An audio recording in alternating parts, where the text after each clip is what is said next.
Okay, so today in this video, we're going to quickly be going through a couple of different things, talking about blood pressure.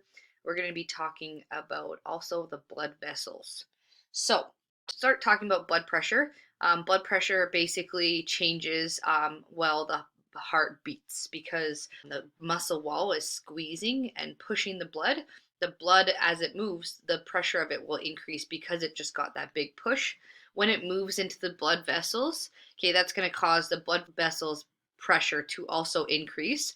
And because they're usually very stretchy, these arteries that the blood is leaving the heart through, they'll like stretch out a little bit. You guys can see the little stretch that happens when the blood gets pushed through after it pushes out of the heart.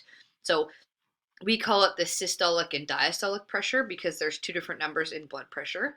So the systolic pressure is describing the biggest amount of pressure that can happen when the blood is pushed out of the heart, when the ventricles contract and push it out. We call that systolic. The second number in our blood pressure is diastolic, and this is the low pressure that we have when right before the ventricles contract. So as the blood is kind of pooling in the ventricles and they haven't contracted yet, that's going to be the lowest pressure that you see, and we call it diastolic.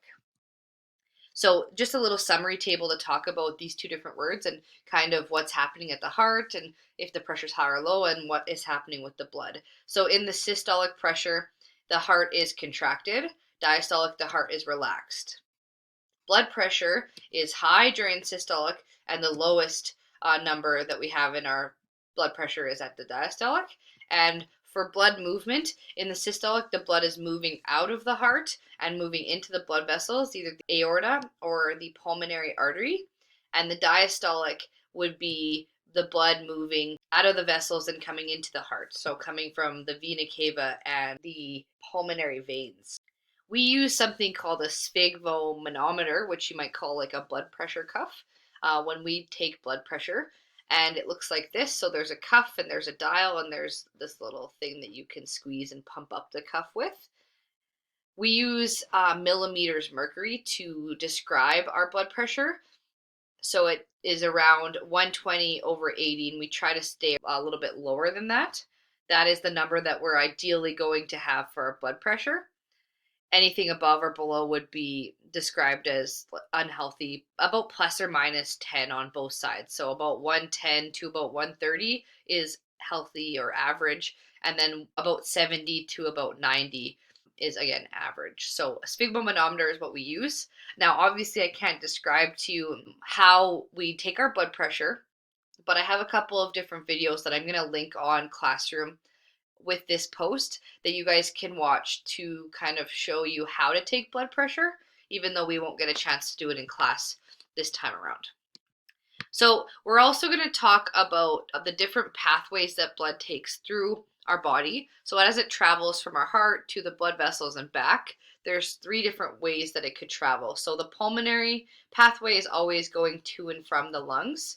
So usually going to the lungs with oxygen poor blood, or we called it before deoxygenated blood. And when it reaches the lungs, the carbon dioxide and oxygen are going to exchange using a process called diffusion, which does not require any energy. Changing from the capillaries, which are really, really tiny blood vessels that we'll talk about later, and transfer into the little sacs that are in our lungs called the alveoli. And then after it leaves the lungs capillaries, it's going to be now oxygen rich or oxygenated and go to the other side of the heart from the pulmonary veins. So that is the entire pathway the pulmonary circulation takes. We also have something called systemic, which is going from the heart to the body and back.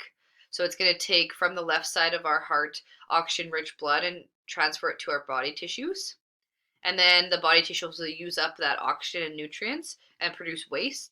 And that waste will then travel back to our heart so that we can get rid of it. The coronary pathway is a little bit different because the heart itself is made up of muscle and needs oxygen as well. There are blood vessels that are on the outside of your heart called the coronary artery and vein that supply the blood to the actual muscle of the heart so it can continuously pump. And it branches right off of the very beginning of the aorta. As soon as the aorta connects to the heart, there's also a branch that branches into the coronary artery. and that is super important. If it gets blocked in any way, someone could have a heart attack and end up passing away because they need to have oxygen in the heart muscle, or the tissue starts to die, and then your heart wouldn't be able to pump. So we had this picture that we drew earlier in the week, and this is describing the flow of blood as it moves through our body and heart and lungs. So just kind of relating it to that last little table, this would be the pulmonary pathway, and this would be what we call the systemic. So just kind of describing that on a different version so that you can kind of visualize what I was talking about on the last slide. We're also going to talk about all of the different blood vessels today. So starting with the arteries. Arteries are there to carry blood away from the heart. They are really, really thick, elastic walls and very stretchy in order to control the blood flowing forward away from the heart. If you're going to take your pulse, I'm not sure if you guys know this, but you're going to be taking a pulse in an artery, and you're kind of feeling the little pulse beats are corresponding with the heartbeats, but you're not feeling the heart. So it's not actually a heartbeat. It's kind of the blood pushing past your finger as it comes out of the heart and eventually through that artery to all of the body tissues. So the elastic wall expands to kind of make way for the blood that's pushing through it, and then contracts and snaps back. So you're feeling that kind of expansion in the artery that you're feeling as the blood pushes through it. So that is what a pulse is. Talking about the other type of blood vessel, which is the vein. Veins are a little bit different because they're carrying the blood in the opposite direction back towards our heart. They're thin walled in comparison to arteries. So if you see, this is the wall of the artery. It has really, really a thick amount of muscle in it. The veins are a lot thinner in their walls. They have less muscle. But in the inside of the vein, it's a larger circumference. And they also have something called one-way valves. Because they're taking blood back towards our heart, they have to sometimes go against gravity to do that. So they have these one-way valves to kind of help bring blood from our feet all the way back to our heart. That's a long way to travel, and it's also, at that point, the blood is practically not moving.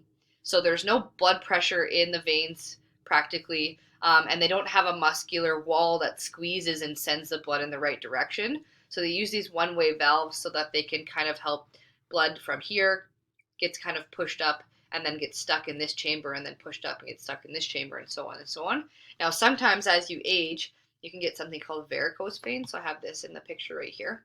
Varicose veins happen if your one-way valves no longer function properly, so your blood can actually start to pool in that vein, and it starts to look bubbly, and you can see it from the outside of the skin.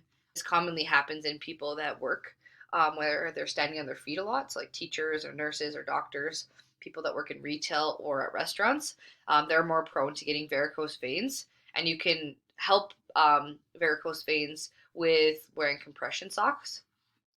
But yeah, it's kind of just as you age, you get more and more prone to getting things like varicose veins happening in your legs because of the amount that you're standing.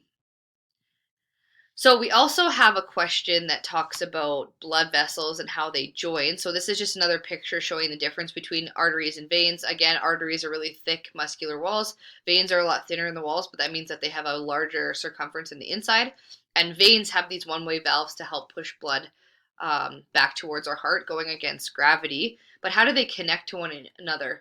So if we're going to the body cells, artery eventually branch into something called arterioles, and then match up with the body cell. But arteries are quite large. We wouldn't be able to go between each body cell with an artery.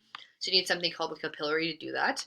Capillaries are really, really tiny blood vessels that are about the size of, if you pulled out one of your hairs from your head, they're about the size of a capillary or a hair.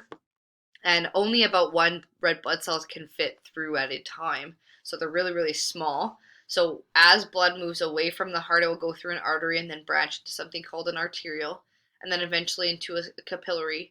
And the capillary can have gas exchange occurring with the lungs or with the body cells. And then eventually the blood will go then into a venule and then into a vein. And then the vein will use those one-way valves to bring the blood back to the heart. So that is kind of how our blood moves through our body with different blood vessels. They're connected through the capillaries. Now, capillaries are super important to understand, knowing that because they're sometimes very close to our skin, sometimes blood flow is not always constant in that area. So, for example, if we're really cold, we're not going to send blood to our skin because that could potentially help us cool down. And if we're already really cold, we don't want to cool down more. So, we might stop blood flow to our skin. If the opposite is the case, if we're really warm, we do want to send blood to our skins because that's going to help us cool off. So, that's why normally if you're exercising, you often get flushed in the face. So this is what this is talking about. It's called shunting the blood in different directions. They use something called a sphincter that kind of closes off the opening to the capillary and maybe can then stop the blood going into that specific capillary if it's not important. We do this often in our body if we're cold or warm, like I was mentioning before, but also if we're like, for example, after eating a large meal, we might shunt blood so that it's going to the capillaries by our intestines or our stomach so that we can get more absorption of the nutrients happening. And maybe we're ignoring different parts of our body that are not important in that moment. So that is all we had to do in our video today. Hopefully this makes sense. If not, ask me any questions that you have, but I'll talk to you guys later. Have a good one.